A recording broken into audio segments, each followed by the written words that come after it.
Torres. Hoy tenemos el gusto de recibir a don Ricardo Valdés, ex viceministro de Seguridad Pública del Ministerio del Interior.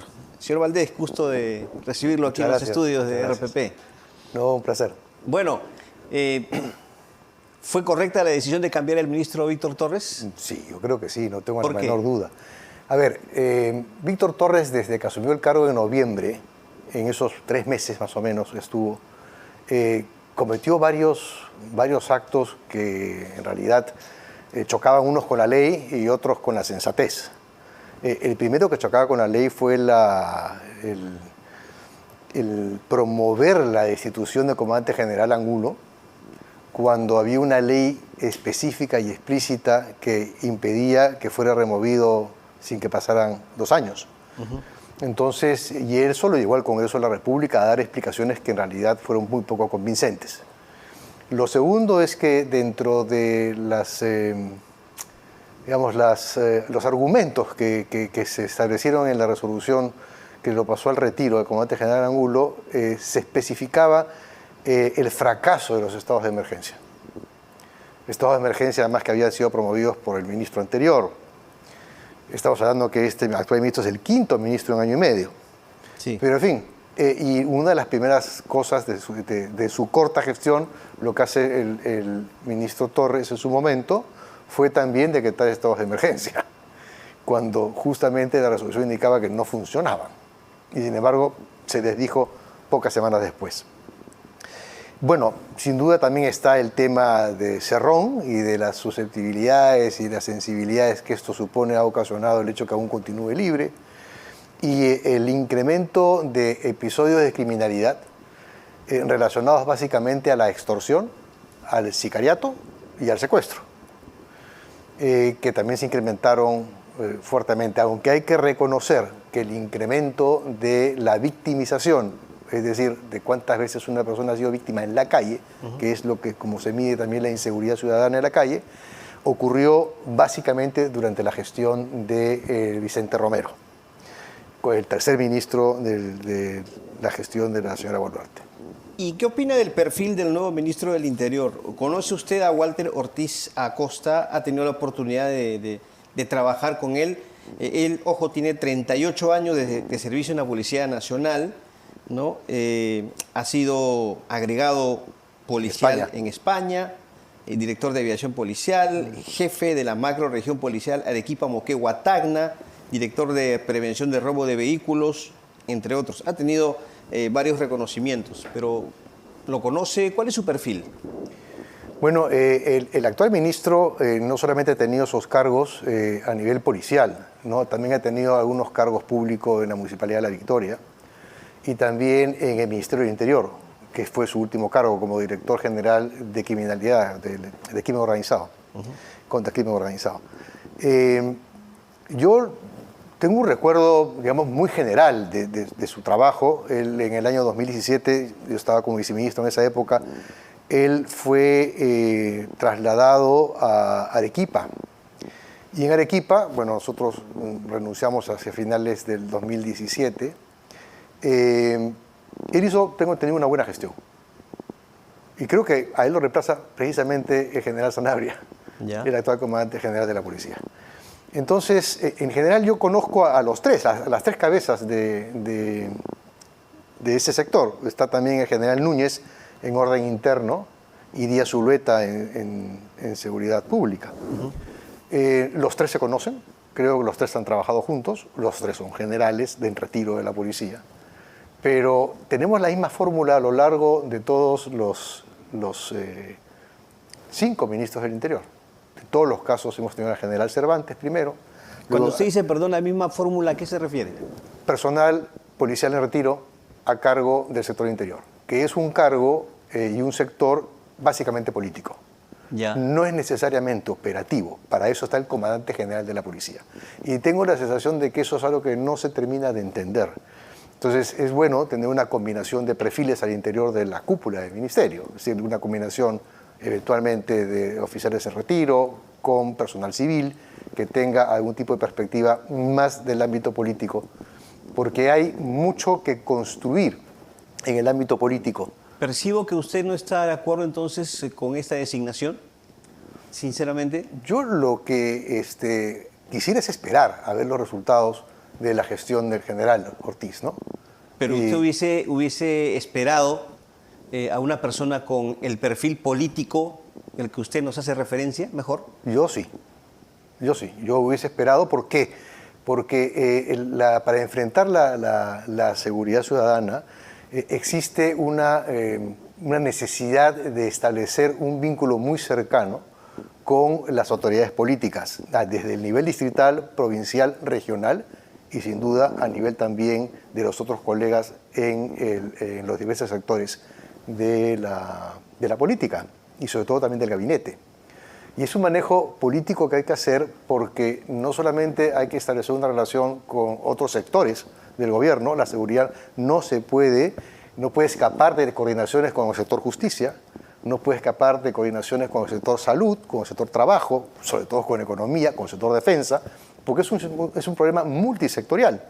Y las soluciones a un problema multisectorial tienen que enfrentarse justamente a ese nivel, con la participación, poniendo el tema y los problemas, las soluciones tienen que ser multisectoriales. ¿Y usted percibe que este cambio en el Ministerio del Interior, bueno, ha habido 6 cambios, ¿cierto? Pero básicamente en del Interior, ¿ha sido debidamente estudiado o ha sido muy apresurado, tomando en cuenta, ¿no?, la inminencia de la investidura del gabinete y el hecho de que para muchos se ha querido la presidenta congraciar con las bancadas parlamentarias? ¿Usted cree que aquí ha habido un estudio? Saliéndonos del ámbito interior, porque en el ámbito interior el general Ortiz venía de trabajar con el ministro Torres. O sea, era su director general en la lucha contra el crimen organizado. O sea, para usted no ha habido un apresuramiento aquí. No es poner a cualquier persona como un parche, diríamos así. Lo que ha habido es continuar con el enfoque policial de la seguridad y no con el enfoque político de la seguridad. Pero si ese enfoque no da resultados. Pero es que ese es el enfoque. Yo insisto que la parte operativa policial es materia de la función policial en actividad. ¿No? El de la función política en el sector interior, creo que lo más recomendable es una combinación de diversos perfiles, de perfiles que conozcan un poco también de los temas internacionales, etcétera, ¿no? Y porque en este orden de cosas, en esta lógica, también hay que tener un vínculo muy estrecho con el Congreso de la República y también con los partidos políticos, porque hay que manejar un sistema de diálogo para poder finalmente, lo primero que se tiene que hacer es establecer, y eso hay que esperar qué es lo que va a proponer el actual ministro, qué estrategia va a proponer. Él va a tener, a mi juicio, que lo primero que se tiene que hacer es convocar al Consejo Nacional de Seguridad Ciudadana. Y de ahí están los interlocutores más importantes. Está el presidente del Poder Judicial, el jefe de los fiscales, el alcalde de Lima, y en fin, y otros actores importantes en la parte operativa, como el comandante general de la policía. Entonces, y ahí lo que se tiene que hacer es establecer claramente, cosa que no se ha hecho hasta ahora, es las estrategias, aunque sea rasgos generales, pero establecerse 4 o 5 elementos centrales y establecer indicadores de cumplimiento, responsables de ese cumplimiento y los plazos en que se va a cumplir. ¿Cuáles son esos elementos que se deberían trabajar? Esos 4 o 5 elementos que usted habla. Control territorial, ¿ya?, por ejemplo.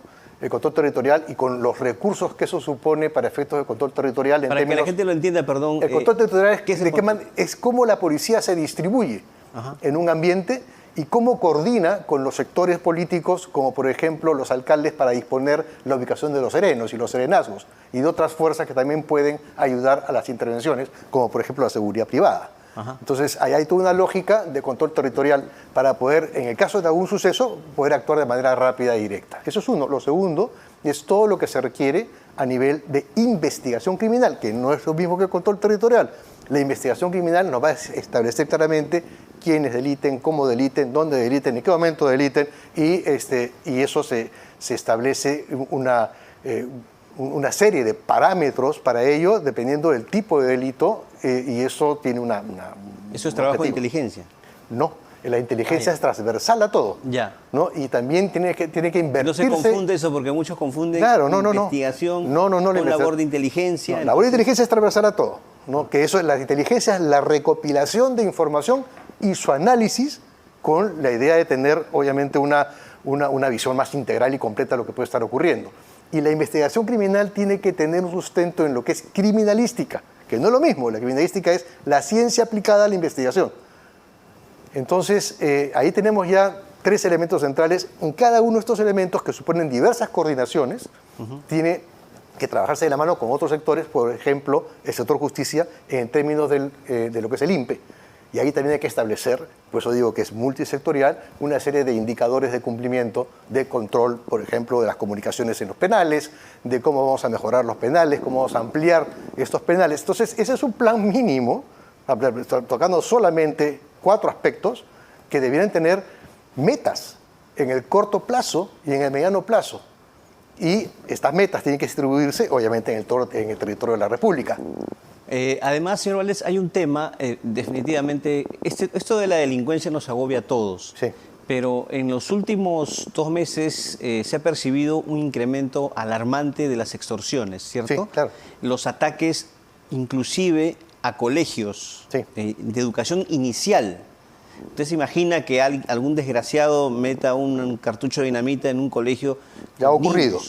No pero con niños con adentro, niños, imagínese ¿no? usted. Lo han hecho en discotecas. Claro, por ejemplo, claro. Pero estos no piensan en nada, definitivamente. ¿No? Entonces, ¿por qué se ha llegado a este nivel en el tema de extorsiones? Sicariato, que es derivado justamente de esto, ¿no? No pagas, entonces ahí van, ¿no? va y te matan. Se dan la mano. Por eso yo decía que dentro de la gestión del general Torres, esos son 3 elementos que se han incrementado muchísimo. Cuando él decía, conmigo la seguridad se fortaleció, se disminuyó la inseguridad, seguramente se refería a las décimas de puntos de la victimización en el raqueteo, es decir, en el arranchamiento de celulares. Pero eso se ha disminuido un poquito. Pero ha crecido mucho este crimen violento, ¿no? ¿Y eso por qué existe? Existe porque vivimos en primer lugar en un mundo absolutamente informal, en donde existe una profunda competencia por, digamos, generar ingresos por parte de diversas familias. Entonces, donde la extorsión ha encontrado un capital importante es en bodegas, es en negocios pequeños, en peluquerías, en restaurantes, y en negocios medianos más importantes como los colegios, como discotecas. Y la extorsión no necesita que yo esté necesariamente al frente de la persona que voy a extorsionar. Tan es así que muchas de las redes de extorsión surgen de los penales. Por eso digo que es importante también que Interior coordine con Justicia, que tiene a su cargo los penales.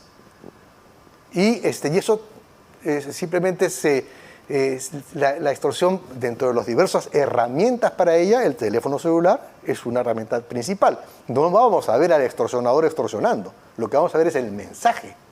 Y por eso es que ahí interviene la investigación criminal. Y interviene también la necesidad de generar todos los mecanismos necesarios para que el sector privado, a través, ya están las leyes dadas, para que el sector privado también pueda contribuir a la identificación de dónde surgen esas llamadas. Señor Valdés, ¿usted consideraría que el Ejecutivo y el nuevo ministro del Interior deben ya dejar de lado o seguir considerando la posibilidad de los estados de emergencia? Porque al parecer no han dado resultados o, no sé, se deberían reformular. ¿Usted qué opina? ¿Estaría de acuerdo con que, por ejemplo, se sigan estableciendo estados de emergencia o ya no? Los estados de emergencia son una medida constitucional ante situaciones excepcionales. El estado de emergencia es un estado excepcional porque se suspenden los derechos constitucionales de las personas, ¿no? La libertad de tránsito, la libertad de reunión, la inviolabilidad de domicilio. ¿Y la inseguridad ciudadana implica un estado excepcional? Depende, porque la inseguridad va a ser permanente y lo que se supone es que tenemos que tener los planes y las estrategias necesarias para poder controlarla. Entonces, las estados de emergencia solamente pueden tener y darse con suspensión de derechos por un periodo muy corto. Y supone, hay un a priori, que es una investigación previa, un diagnóstico previo, una estrategia y un plan de operaciones para ponerlo en práctica de inmediato, porque los derechos se suspenden porque yo ya tengo identificado ciertos núcleos que están generando el terror, que están generando la inseguridad, que están generando los negocios criminales. Pero eso yo tengo que tenerlo identificado. Entonces suspendo, en un corto plazo y intervengo y opero sin necesidad de que un juez intervenga. Pero de la forma como se han planteado los estados de emergencia. Pero de la forma porque se han planteado con un interés político.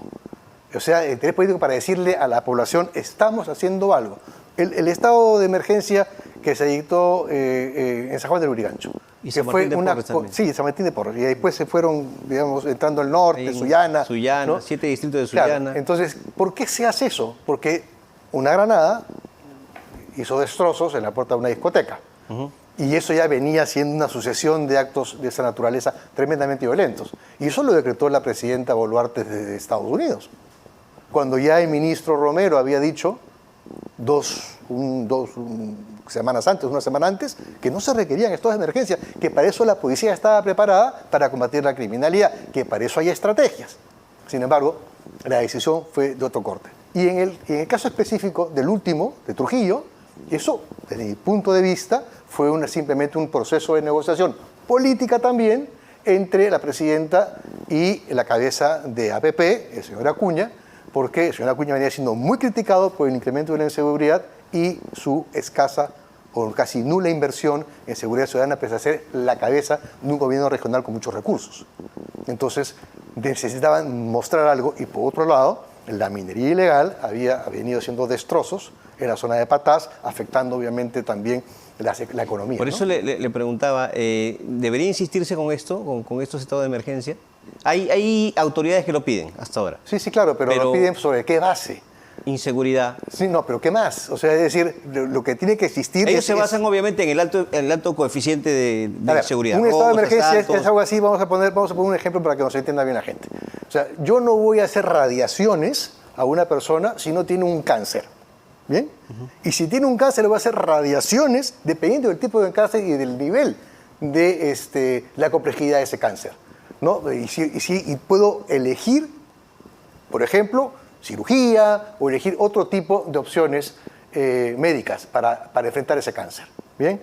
Pero yo no puedo radiar a cualquier persona, darle radiación porque tiene una neumonía.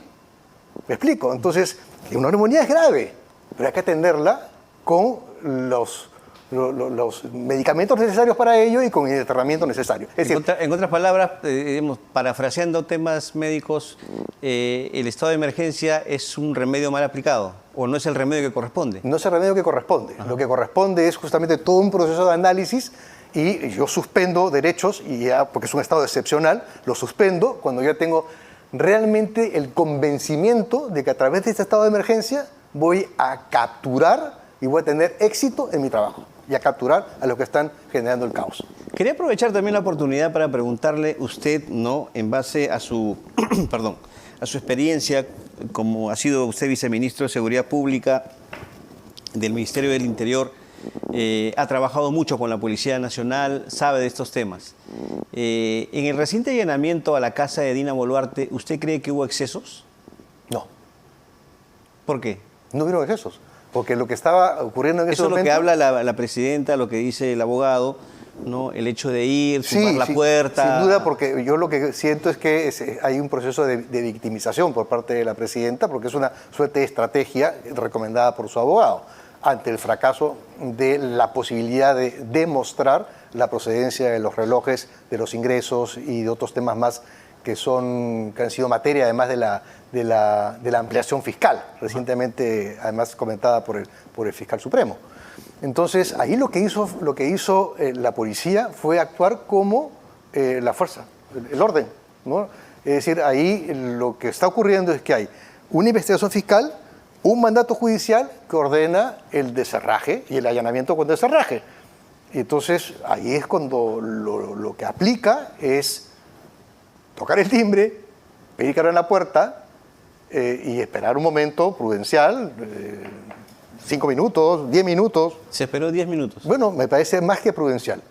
Y quedó claro después que el hijo de la presidenta Boluarte, que es una persona ya mayor, uno se imagina un hijito, digamos, de 8 años o 12 años o 14 años, una persona ya... Ya es un joven ya. No, más que joven, ¿no? Adulto de más de 20, ¿no? 28, algo Tendrá así. sus 30 años, Pues, calculo. Bueno, 28 y otro hermano que tampoco mayor que él, que no se encontraba en la residencia en ese momento. Pero entonces, él había recibido la instrucción, no abras la puerta. Entonces, digamos, la lógica de abrir la puerta para intervenir rápidamente quedó demostrado con el hallazgo de estos certificados, ¿no? Y sería grave que, porque esto es lo que se ha estado especulando en las últimas horas, en los últimos días, y usted sabe que cuando el río suena es porque piedras trae, ¿no? Sí. ¿Sería grave que se le cambie al coronel Harvey Colchado de la DIVIAC por este tema? A mí me parecería gravísimo, porque en primer lugar me parecería absolutamente injusto, porque él no ha cometido ningún delito, él ha cumplido con su deber. Y sería realmente un pésimo, pero pésimo mensaje a toda la Policía Nacional, si es que se produce un cambio en ese sentido. Porque toda la Policía Nacional, en otros casos, tienen que seguir el mandato de la orden judicial. Si no, sería desacato. Entonces diríamos a un policía que dice, hay una orden judicial, ¿no? De cerraje, ¿no? Intervenga. No, no quiero, no me parece, voy a evaluarlo. No es así. Hay una orden, hay un mandato, hay un mandato fiscal, hay un soporte judicial y la policía como fuerza pública tiene que intervenir. Castigarlo, trasladarlo, sacarlo donde está por efectos de presión política, eso es, a mi modo de ver, que estaríamos afectando la división de poderes a través del mandato político ordenado por la Presidenta de la República o por el Ministro del Interior, afectando la institucionalidad de la policía, pero afectando también a otros poderes del Estado, que son poderes independientes como el Poder Judicial. Muy bien. Don Ricardo Valdés, yo le agradezco mucho por visitarnos esta noche en RPP Televisión. Muchas gracias. No, con todo gusto. Ricardo Valdés, ex viceministro de Seguridad Pública del Ministerio del Interior, estuvo